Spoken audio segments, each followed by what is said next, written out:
Assalamualaikum warahmatullahi wabarakatuh. Perkenalkan, nama Ibu Ira Putritasari. Di sini Ibu mengajar mata pelajaran anatomi fisiologi pada manusia. Baik anak-anak Ibu semuanya, apa kabar semuanya? Sehat? Apakah semangat? Semangat ya. Nah, sebelum belajar, sebaiknya kita berdoa terlebih dahulu menurut agama serta kepercayaan masing-masing. Berdoa dimulai. Doa selesai. Nah, anak-anak Ibu semuanya, pernah tidak anak-anak Ibu melihat jantung atau usus? Nah, tentu pernah ya, walaupun tidak jantung manusia atau usus manusia, mungkin pernah melihat jantung atau usus dari hewan ternak, mungkin ayam. Nah, letaknya itu di bagian dalam pada tubuh hewan. Nah, sama halnya dengan manusia, juga memiliki organ-organ dalam yang ada di dalam tubuh manusia itu sendiri. Nah, untuk pembelajaran kali ini kita akan membahas tentang memahami anatomi fisiologi sistem tubuh secara umum. Nah, untuk tujuan pembelajaran kita hari ini, yang pertama, anak-anak Ibu mampu menjelaskan pengertian anatomi fisiologi sistem tubuh secara umum. Yang kedua, anak-anak Ibu mampu menjelaskan cara kerja anatomi fisiologi sistem tubuh secara umum.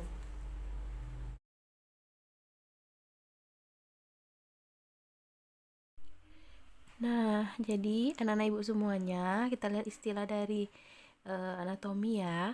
Yang pertama kita lihat itu anak itu artinya habis ke atas. Kemudian tomi itu adalah memotong atau irisan. Nah, jadi anatomi adalah ilmu yang mempelajari struktur tubuh dengan cara menguraikan struktur tersebut hingga ke bagian yang paling kecil. Nah, itu dia anatomi.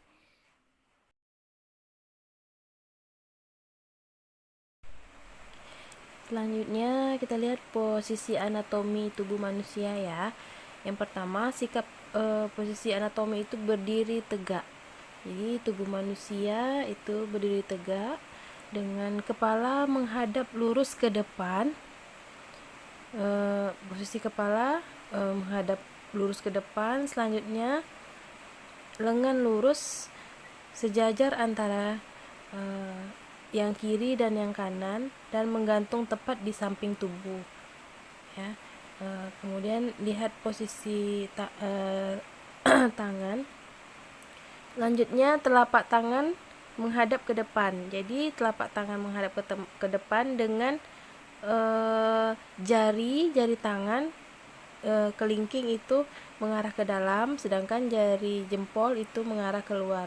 Kemudian tungkai lurus dan sejajar ya. Kemudian jari kaki mengarah ke arah depan.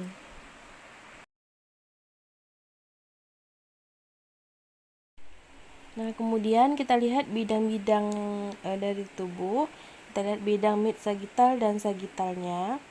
Nah, di mana posisi dari tubuh itu nanti dibagi menjadi mid sagittal, yaitu memotong tubuh secara vertikal dan membagi tubuh menjadi sisi kiri dan kanan sama besar. Kemudian sagittal atau para sagittal dan para median itu sama seperti mid sagittal, tetapi tidak harus sama besarnya. Nah, itu untuk bidang-bidang dari tubuh manusia yang ingin kita lihat atau yang ingin kita potong. Oke, selanjutnya kita lihat bidang korona, ya, yaitu memotong secara vertikal dan tegak lurus terhadap mid sagittal. Nah, itu posisinya. Oke, selanjutnya kita pelajari bidang transversal atau horizontal. Nah, di mana bidang transversal atau horizontal itu adalah bidang yang tegak lurus terhadap bidang mid sagittal dan korona. Nah, jadi posisinya di tengah itu. Oke, kita lihat fungsi dari bidang. Fungsi dari bidang yang pertama itu potongannya kita lihat potongan longitudinal. Nah, longitudinal itu bentuknya misalnya pada bagian kaki dipotong di tengah, dibelah menjadi dua bagian ya, di antara kaki. Kemudian ada potongan transversal. Nah, perhatikan potongan transversalnya. Nah, selanjutnya ada yang terakhir potongan obik. Nah, ini gunanya untuk apa? Ini gunanya pada saat kita membaca hasil dari radiologi. Nah, jadi untuk melihat proses apa yang terjadi pada tubuh ya pada saat proses radiologi. Selanjutnya kita lihat istilah dari posisi. Yang pertama kita lihat superior. Superior itu adalah bagian atas. Nah, jadi dia paling atas dari kepala. Ya. Nah, contohnya misalnya apa? Misalnya mata superior terhadap hidung. Jadi mata itu berada di atas dari hidung. Nah, yang kedua kita lihat inferior. Inferior itu artinya di bagian bawah. Contohnya vertebrae thorax inferior terhadap vertebrae cervical. Jadi posisi tulang belakang toraks itu di bawah dari tulang belakang cervical. Yang kedua ada anterior. Anterior itu sama dengan depan, ya. Jadi mata anterior terhadap telinga. Jadi mata letaknya di depan ya dari telinga. Kemudian posisi posterior. Posterior itu artinya belakang. Jadi esofagus posterior terhadap trakea.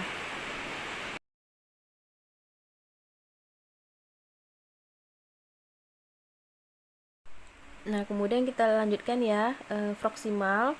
Ini koordinat yang lebih dekat terhadap suatu pangkal ekstremitas. Jadi lengan, contohnya lengan atas proksimal terhadap lengan bawah. Jadi lengan atas itu lebih dekat posisinya terhadap lengan bawah, ya. Nah, yang kedua adalah distal, ya. Distal. Jadi koordinat ini yang lebih jauh terhadap pangkal ekstremitas. Jadi tangan distal terhadap lengan bawah. Jadi lebih jauh ya. Nah, kemudian yang ketiga adalah medial. Medial adalah koordinat yang lebih dekat terhadap bidang mid-sagittal atau jika pada suatu organ merupakan bagian tengah ya, bagian tengah dari organ tersebut. Contohnya adalah umbilikus ya. Nah, yang terakhir itu lateral. Nah, lateral adalah koordinat yang menjauhi bidang mid-sagittal atau jika pada suatu organ adalah pinggiran dari pinggirannya gitu. Contohnya adalah spina iliaca. Kemudian selanjutnya adalah kontralateral. Ini menunjukkan sisi yang berlawanan. Jadi misalnya telapak tangan itu telapak tangan kanan kemudian berlawanan dengan telapak tangan kiri gitu. Nah, ipsilateral ini menunjukkan sisi yang sama. Jadi misalnya telapak tangan kanan sama posisinya dengan telapak kaki kanan. Nah, next istilah pada posisi. Nah, yang pertama ada supinasi. Nah, supinasi ini posisinya berbaring atau terlentang, ya. Itu dia posisinya. Kemudian yang kedua adalah pronasi. Pronasi itu berbaring lurus ya, tegak lurus dengan posisi telungkup. Nah, kemudian yang ketiga itu ada litotomi. Litotomi itu posisi anatomi pada saat ingin melakukan tindakan, artinya mohon maaf itu posisi mengangkang ya. Kemudian lateral kanan. Nah, itu bagian yang sebelah kanan. Ada lateral sebelah kiri. Oke, kita lanjutkan ke istilah gerakan. Kalau gerakan itu dia ada fleksi dan ekstensi. Jadi pada saat kita mengangkat tangan itu adalah ekstensi. Nah, kemudian kalau kita menurunkan telapak tangan misalnya itu adalah ekstensi. Nah, jadi fleksi dan ekstensi, dan ekstensi merupakan gerakan yang kebanyakan terjadi sejajar dengan bidang sagital. Sedangkan fleksi adalah gerakan yang mengecilkan sudut pada range of motion. Nah, sedangkan ekstensi adalah gerakan yang membesarkan sudut pada range of motion. Oke, yang selanjutnya adalah abduksi dengan aduksi. Jadi abduksi dan aduksi itu adalah gerakan yang kebanyakan terjadi sejajar dengan bidang koronal, sedangkan abduksi adalah gerakan yang menjauhi sumbu tubuh. Sementara untuk aduksi adalah gerakan yang menjauhi sumbu tubuh. Nah, itu dia gambarnya, coba perhatikan. Yang bagian merah adalah aduksi, kemudian yang bagian putih, tanda putih itu adalah abduksi. Jadi yang mendekati dan yang menjauhi, gerakan yang mendekati dan yang menjauhi. Next, kita lihat posisi sirkumduksi, merupakan gerakan memutar pada ekstremitas gabungan dari fleksi, ekstensi, aduksi, dan abduksi. Ya. Kemudian ada rotasi. Rotasi ini adalah gerakan sebagian tubuh di sekeliling sumbu putar porosnya. Bisa berupa rotasi ke kiri atau ke kanan, atau internal dan eksternal. Kemudian ada rotasi internal atau medial. Adalah gerakan rotasi yang menyebabkan suatu bagian yang berotasi condong ke sisi medial tubuh. Yang ketiga ada rotasi eksternal atau lateral. Nah, ini adalah gerakan rotasi yang menyebabkan suatu bagian yang berotasi condong ke sisi lateral tubuh. Nah, itu perhatikan gambarnya.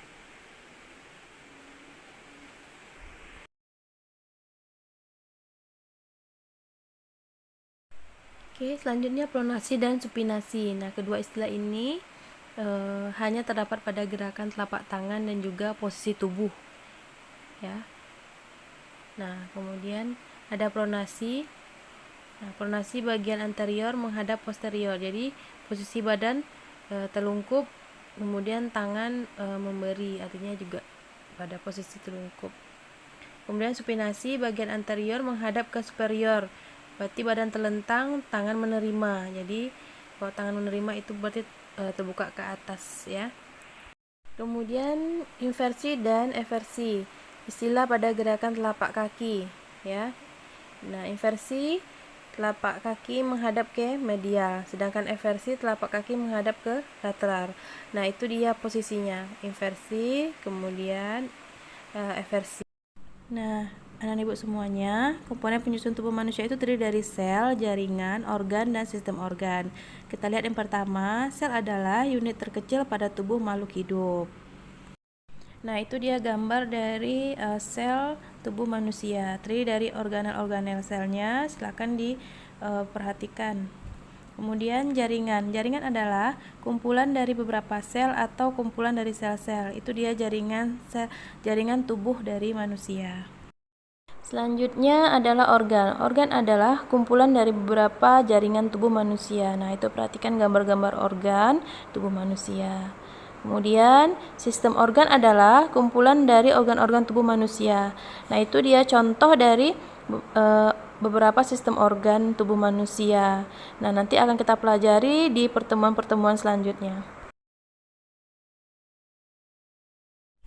Nah, untuk kesimpulan pembelajaran kita hari ini dapat kita simpulkan bahwasannya pengertian anatomi dan fisiologi itu adalah ilmu yang mempelajari tentang susunan atau potongan tubuh dan bagaimana alat tubuh itu bekerja. Nah, kemudian untuk struktur tubuh manusia itu sendiri terdiri dari sel, kemudian akan membentuk jaringan, jaringan akan membentuk organ, dan organ nanti akan membentuk sistem organ atau susunan tubuh dari manusia.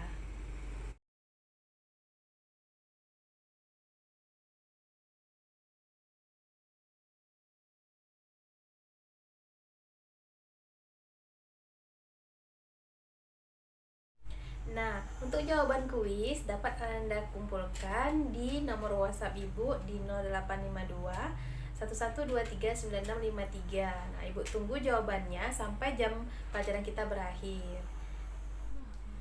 Baik, sampai di sini perjumpaan kita pada kali ini. Sampai jumpa di pertemuan selanjutnya dengan materi menganalisis anatomi fisiologi sistem pernapasan pada manusia. Ibu akhiri, Assalamualaikum warahmatullahi wabarakatuh. Bye-bye.